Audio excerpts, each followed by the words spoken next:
क्यों? पढ़ाई में मन नहीं लगता? जब भी पढ़ने बैठते हो नींद आने लगती है। ऐसा लगता है जैसे तुम पढ़ाई के बंधन में बंध के अपनी जवानी बेकार कर रहे हो। मोबाइल चलाने का मन करता है, चैटिंग करने का मन करता है, दोस्तों के साथ गप्पे लड़ाने का मन करता है। हर पल यही सोचते रहते हो कि ये पढ़ाई किसने बनाई है। यही सोचते रहते हो कि टॉप करने वाले स्टूडेंट्स कैसे पढ़ते होंगे, वो कैसे लाते होंगे इतने मार्क्स, उनकी मेमोरी इतनी शार्प कैसे होती है। यही सोचते हो ना। जबकि इसके अपोजिट आप देखोगे तो आपको लगेगा कि तुम बहुत पढ़ते हो और फिर भी तुम्हारे मार्क्स बहुत कम आते हैं। ऐसा क्या होता है जो एक टॉपर को तुमसे अलग बनाता है? इसका जवाब मुझे तुमसे चाहिए। ऐसा क्या है जो किसी और के पास है और तुम्हारे पास नहीं है? ऐसा कौन सा काम है जो एक टॉपर कर सकता है तुम नहीं कर सकते? गहराई से सोचने बैठोगे तो आपको बहुत सारे जवाब खुद से ही मिल जाएंगे। सबसे पहला तो ये कि तुम में और एक टॉपर में कोई फ़र्क नहीं है। तुम्हारे शारीरिक अंग भी उसी तरह से काम करते हैं जैसे उनके करते हैं। तुम्हारी आंखें भी 2 को 2 पढ़ती हैं और 8 को 8। तुम भी सोते हो और एक टॉपर भी सोता है।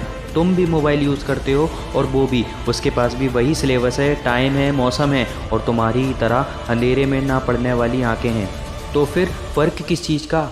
फ़र्क बहुत कम है। एक फ़र्क है टाइम और प्रायोरिटीज़ का। एक टॉपर को पता होता है कि कौन सी चीज़ को या कौन से काम को कब और कितना समय देना है। अगर मुझे ये मालूम है कि मोबाइल यूज़ करने से मैं अपने काम से डिस्ट्रैक्ट हो जाऊंगा तो मैं उस ज़रूरी काम को पहले निपटाऊंगा और मोबाइल के मैसेज बाद में चेक करूंगा।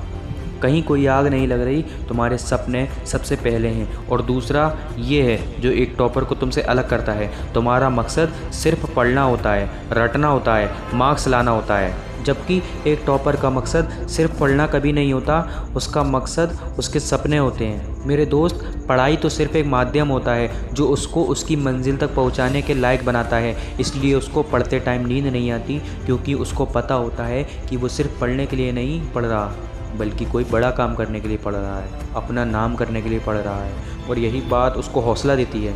टॉपर और एवरेज स्टूडेंट में सिर्फ यही फ़र्क होता है, टॉपर कभी रटता नहीं है।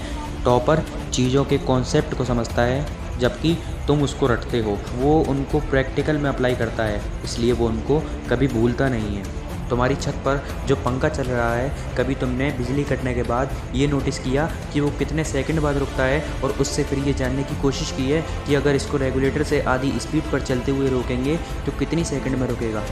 क्या तुमने कभी ये जानने की कोशिश करी कि जो ट्यूबलाइट तुम्हारे रूम में लगी है वो 1 सेकंड में कितनी बार फ्लिक करती है? वो 1 घंटे में कितनी यूनिट निकालती है? अगर पता किया होगा तो एग्ज़ाम में कभी पावर का आंसर गलत नहीं होगा। यही फ़र्क है एक एवरेज और एक उस स्टूडेंट में जो ज़िंदगी के किसी मकसद के लिए पढ़ता है।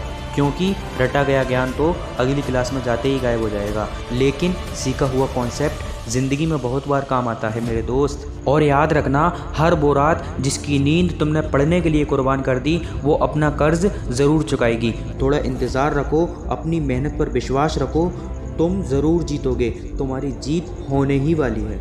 तुम्हें बस एक चीज़ को समझना है कि तुम जो भी पढ़ रहे हो वो तुम्हें रटना नहीं है, बल्कि उसके कॉन्सेप्ट को समझना है। और कभी मार्क्स लाने के लिए मत पढ़ना, बल्कि अपने सपनों को पूरा करने के लिए, अपने ड्रीम्स को पूरा करने के लिए अपने पढ़ाई पर ध्यान देना। अभी तो असली मंजिल पाना बाकी है, अभी तो इरादों का इम्तिहान बाकी है, अभी तो तौली है मुट्ठी भर ज़मीन, अभी तौलना पूरा आसमान बाकी है।